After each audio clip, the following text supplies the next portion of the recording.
You know, sometimes when you think some thoughts out loud, then they like either make sense or don't make sense. I just need to think some thoughts through out loud.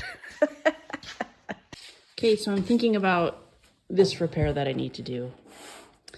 So we've got an interesting curve here happening, and then just a bend. Over there, I bought a shrinker stretcher, and I want to make this panel, and I'm pretty sure I can make it with that. So if I were to make something like this, okay, hang on. If I've got my panel like this to start, I have got to curve that line. So am I just looking at shrinking this side and stretching that equal? I think I've got to do both equal or something. The metal before we get to this bend is good, and it's good there. It's just, but that's right, right? Make my bend, shrink, stretch. Right there. I think I'm on the right track. This isn't gonna happen for a while, but yeah. Okay, all right guys, so this is a piece, a proof of concept piece. This is just a little practice piece. 26 gauge, really thin. Not gonna use it, but this proves the concept works. Okay, so started out with a completely square piece. You can see now it's flared out, and I've got a bend here. I shrunk this, stretched that, and so that is proof of concept that I can make something for there. This isn't perfect. I'm too curved. Like there's hardly any curve here. That's the tricky part. The other tricky part is that this is flat and this is flat, whereas when you shrink and stretch, it sometimes wants to like curve it, not only this way, but like bend it this way. And then you get like a bow right there. So the tricky part is doing it equal, shrink, then stretch. And then you still have to hammer it out a little bit to make that flat. But anyways, that works. 1 inch, 1 inch. I need more on this side though, so I might try one with just a little bit more on that side. But 1 inch is all I need on that side. Anyways, I knew it.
So we are on episode 28, I think, and this is near the end of our metalwork.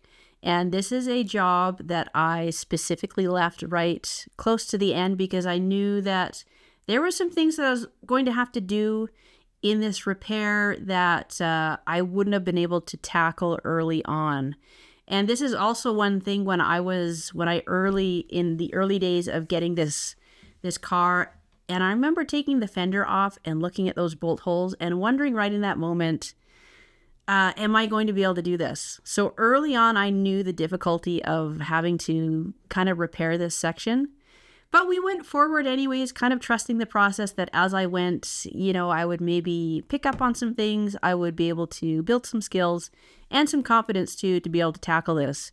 And so this is one thing that I kind of put off for a really long time. But then the result was great. And it was like very, very satisfying to do. This was probably my most satisfying job.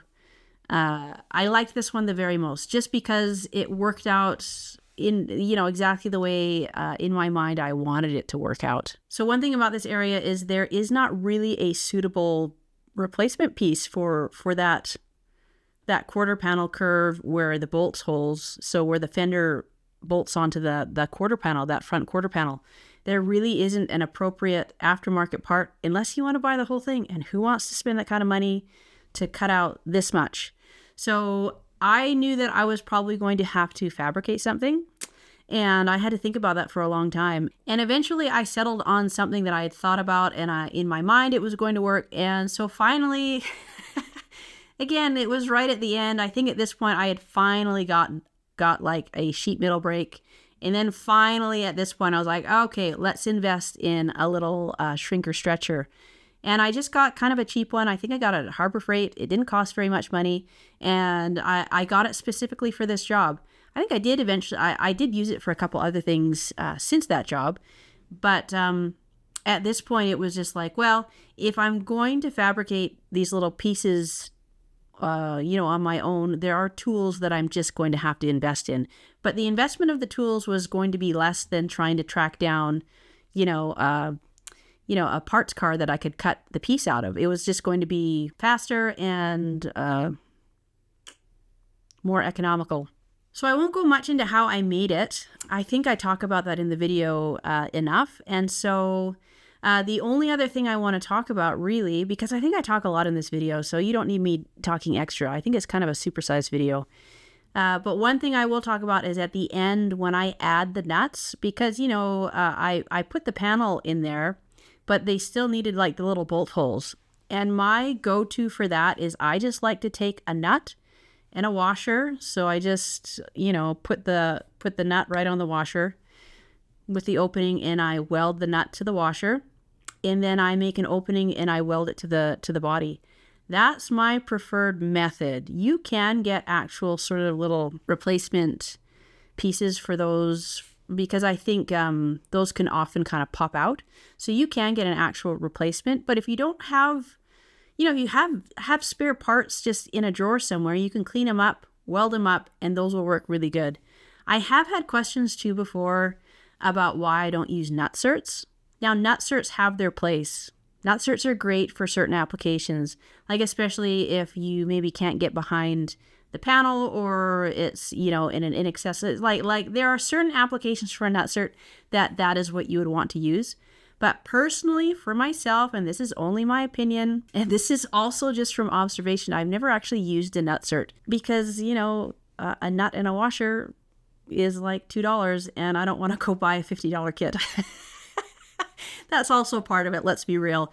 But this is just my observation, and what I've seen is that a nutsert can eventually fail.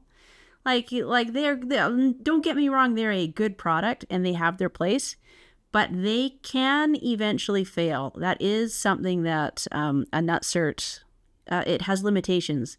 And so the reason why I don't ever recommend a nutsert, or at least very rarely, is purely because it can fail over time. What I do with these, the washer and the nut, it is as good as a permanent solution as you can find.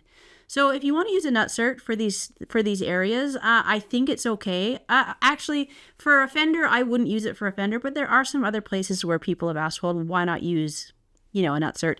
But my preferred method is to always make it a little bit foolproof, more permanent, something I can put in and then I don't have to think about and check and be like, well, I wonder if that nutsert is holding up. Got to check it. So a permanent solution will always be my preference, and so that's what I do here. So that's really it for this episode. I don't want to talk very much more, but stick around because I have one really big, massive job coming up, and it's the front clip replacement. And I'm going to have probably 2 like super duper sized episodes because it was like a saga. So stay tuned to that. Those 2 episodes are going to be really good, and I think people will find it interesting and helpful and maybe entertaining. I don't know. So we'll see you next time, and thanks for being here.